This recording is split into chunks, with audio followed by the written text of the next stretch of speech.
Each year, 1 in 5 U.S. adults experience mental illness, and 17% of youth ages 6 to 17 experience a mental health disorder. I joined NAMI because I have 2 sons that live with a mental illness, and I didn't want any other families to feel alone like I did. At NAMI, the first thing we want anyone to know is you are not alone in your mental health journey.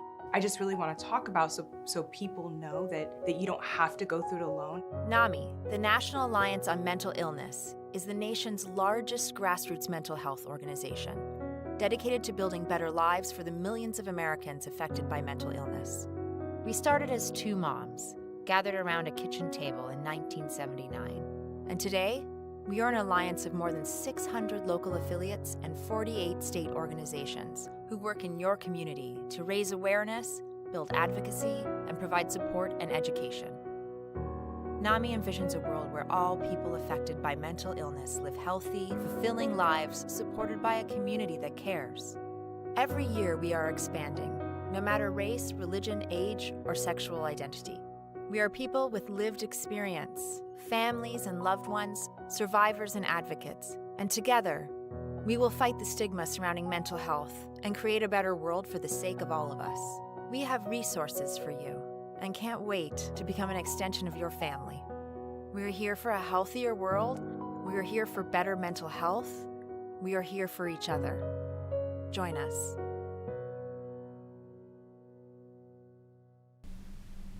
Hi, I'm Patty Yoder, president of NAMI Billings, and we're here to tape another session for NAMI.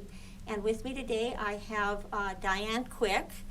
She's a psychiatric nurse practitioner at Rimrock. And Diane, it's so great that you're here today with us. Could you tell me a little bit about yourself? I am a psychiatric nurse practitioner that works at Rimrock Foundation. I am the prescriber for the PAC team at Rimrock. I've been there just for a few months. Prior to that, I worked at Montana Psychiatry, and I've also worked at the Mental Health Center for a number of years.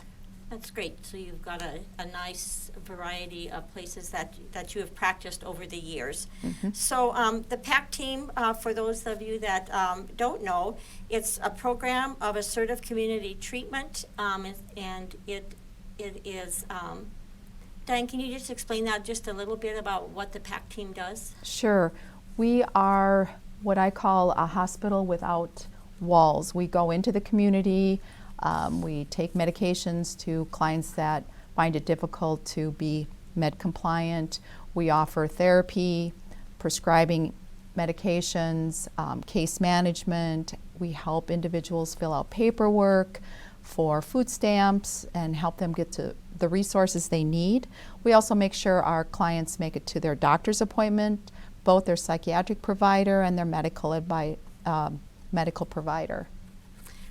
So just over the years, I'm a psychiatric nurse and a retired psychiatric nurse, and the PAC team just plays such a huge role in keeping the most, I always said that probably the most vulnerable people with mental illness in the community and living the best of life that they can have. So thank you for doing that. Today we want to talk about tardive dyskinesia. Tardive dyskinesia, you see it in television advertisements more and more these days, and one of the things that NAMI is part of is making sure that people are aware of what tardive dyskinesia is, and that we set the first week in May is set aside to remember and learn about tardive dyskinesia. So our conversation this morning is going to be about tardive dyskinesia. So Diane, tell me about tardive dyskinesia. Just kind of give us a real full body of information about it. Okay, I'd be glad to. So tardive dyskinesia is a side effect of certain medications.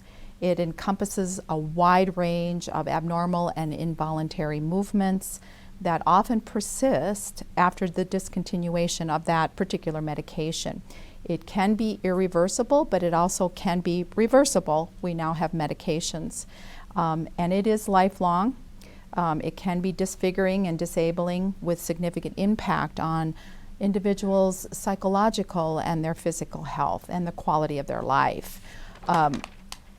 Causative agents, generally all dopamine receptor blocking agents have the potential to cause tardive dyskinesia. So there are, what I'm going to talk about right now is the two classes of antipsychotics. The first generation antipsychotics such as Haldol, Perfenazine, Stelazine. The incidence of tardive dyskinesia with continued exposure is 5 to 6% overall and 10 to 25% in older adults. With long-term continuous exposure over a 5 to 10 year period, it can be all the way up to 25 to 50% of our older adults can experience tardive dyskinesia. In contrast to the second generation antipsychotics, the estimated annual risk of tardive dyskinesia with continuous exposure is only 4% and 5 to 7% among older adults. So unlike first generation antipsychotics, your second generation antipsychotics have a less prevalence of tardive dyskinesia, and they're also the overall, so I should say the first generation, all of them have a high incidence of tardive dyskinesia. The second generation, there are certain antipsychotics that don't cause as much or as frequently as the first generation. So predominantly we see it with antipsychotics. We can see it with some other medications. One I'm thinking of is Reglan, sometimes can cause. So anything that blocks dopamine, because there really isn't a universal pathophysiology for tardive dyskinesia, but one of the hypotheses is that the dopamine receptors become hypersensitive. Another cause could be, that hasn't been completely accepted, is sub-GABA depletion, cholinergic deficiency, oxidation stress, or altered synaptic plasticity. So we're really not sure what causes it, but we do know the dopamine is the biggest culprit. Risk factors: older adults, females, individuals who are on a antipsychotic or a particular dopamine blocking agent over a long period of time have an increased incidence of tardive dyskinesia, high doses for a long period of time, and if they experience some type of early occurrence of drug-induced movements, because there's other movement disorders that can occur with antipsychotics.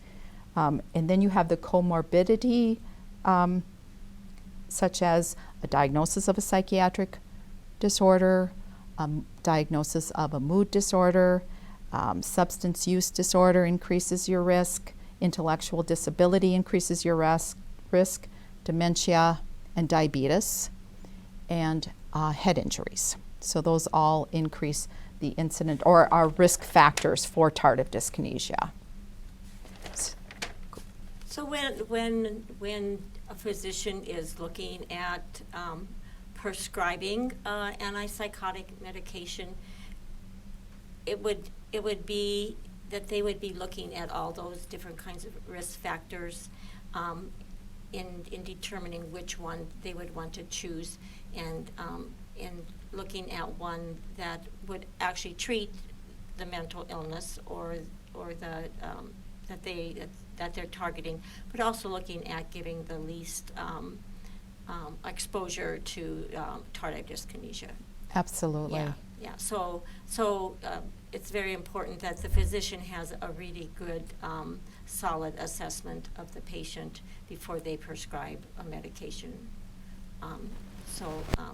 So I just wanted to really let people know that the physicians are really very astute at doing their assessment before prescribing one of these medications. Absolutely. Yeah. That's why we see a decline in the use of first generation antipsychotics, and more people are using second generation antipsychotics. That's great. Yeah. So we could talk about if someone is going to do an assessment of tardive dyskinesia, or if a patient is struggling with some movements and they're concerned, what we might look at. So the clinical presentation can include a mixture of facial, arm, legs, trunk, and respiratory muscle involvement. So the first area, we'll just start from the top and work down. So the oral facial dyskinesia is common manifestation of tardive dyskinesia. It's observed in 3/4 of patients, either alone or in combination with other movements. In the face, you can see some protruding and twisting movement of the tongue, pouting, puckering or smacking lips, grimacing, bulging of the cheeks, chewing, and then eyelid closing, opening. Tongue movements are generally insidious, so many times people don't notice that. They're generally lateral movement or side to side. And then when we go in other patients, there can be tic-like facial movements or increased blinking frequency. And then if we move down to the limbs or the trunk, respiratory involvement, we can have twisting and spreading of the spreading of the fingers, piano playing, finger movements, tapping, foot movements. If you have the client take off their shoes, sometimes you'll see the toes flare. Now, as we're going down, this is less frequent as the facial involvement. And then you can have shrugging of the shoulders. You can have some respiratory problems such as grunting noises, irregular breathing, rapid breathing. You can have rocking and thrusting of the pelvis, have like a duck-like gait. Limb involvement is much more common and seen in younger patients. The lower involvement can interfere with your gait, your posture, your mobility. And then there's dystonia, which is a subtype of tardive dyskinesia. And dystonia is the tightening, the sustained or repetitive muscle contraction that results in twisting or repetitive movements, so hyperextending of the neck or twisting of the neck. It's less common, but we do see it in individuals under the age of 40. So, and then we have akathisia. And akathisia, tardive akathisia, refers to late appearing motor restlessness. So the individual who crosses and uncrosses their legs, they shift their weight, or they step in place. So the clinical course is really insidious. A lot of times people will not notice it until someone says, "Mom, you're blinking too much," or "Mom, why are you sticking your tongue out at me?" And also, the movements are subtle and they're fluctuating. They increase when you're under stress or you're emotionally upset. They decrease with sedation, and they disappear in sleep.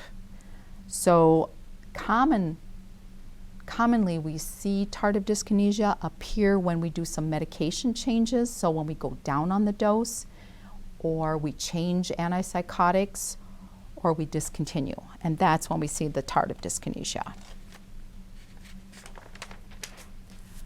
So when you see that, when you decrease the dose or you're changing to a different medication, what is usually the approach to that type of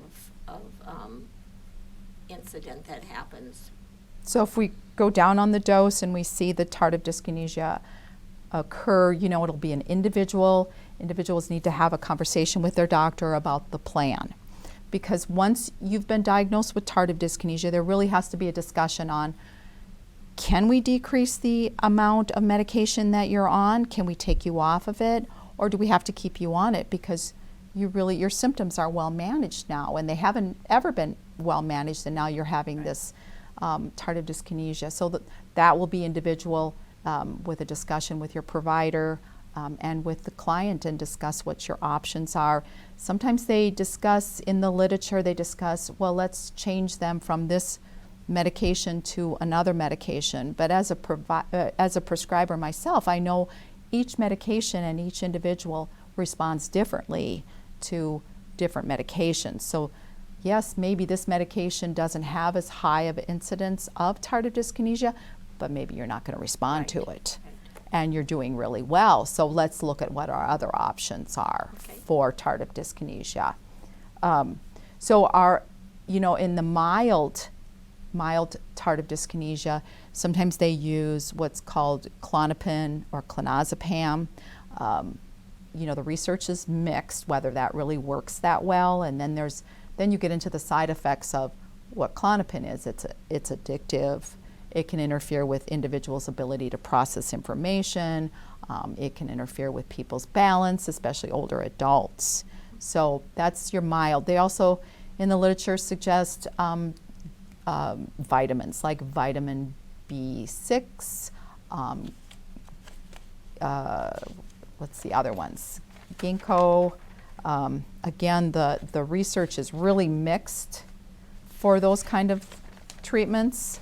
Vitamin E, amantadine, which is also another medication. The studies are small and they're mixed. Vitamin B6, like I already mentioned.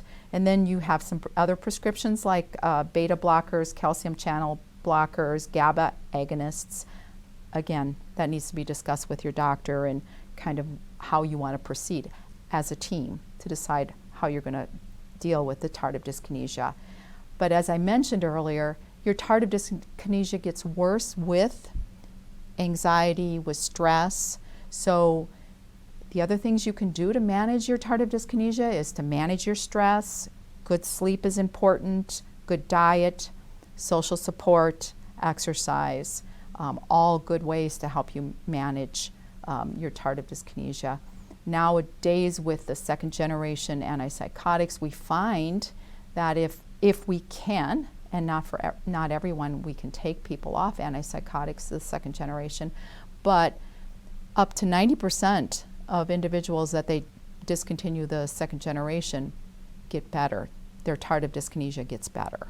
And sometimes it'll take 1 to 3 years, but it's hopeful.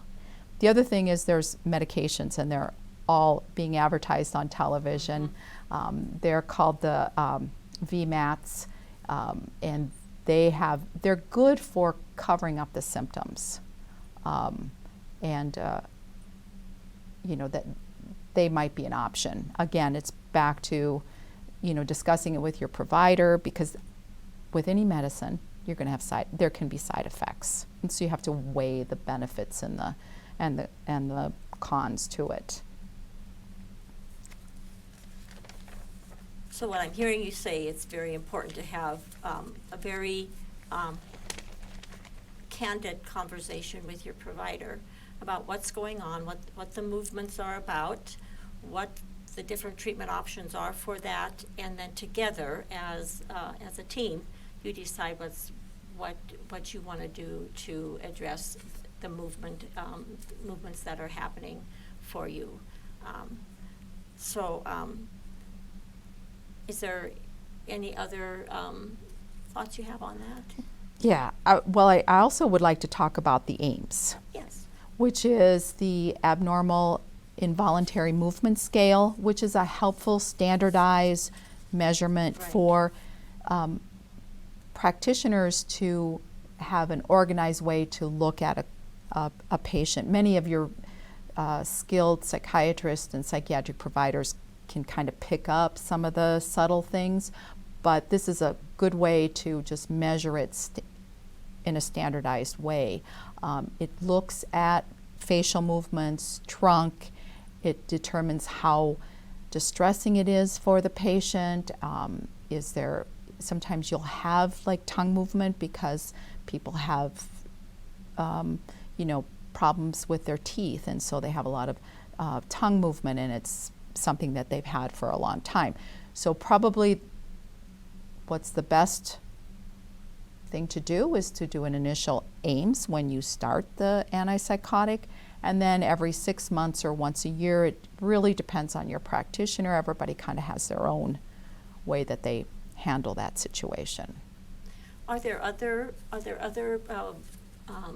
diagnostic tests that are done? And the AIMS is a great tool, because you can do it at the beginning, and then you can repeat it and you can compare. So it's a great test to help the person know and the provider know how the tardive is progressing, or is it stable, or those kinds of things. But are there other tests that providers do when their patient comes in and they're first showing that they're having some movement disorders? Are there other tests that providers do? Not really, because there is no diagnostic tool or no blood work that we can do, or MRI or anything that says, oh yeah, there it is. We see it on the MRI results. So there's no biomarker that helps us determine tardive dyskinesia. Kind of the standard is you are taking dopamine blocking agent.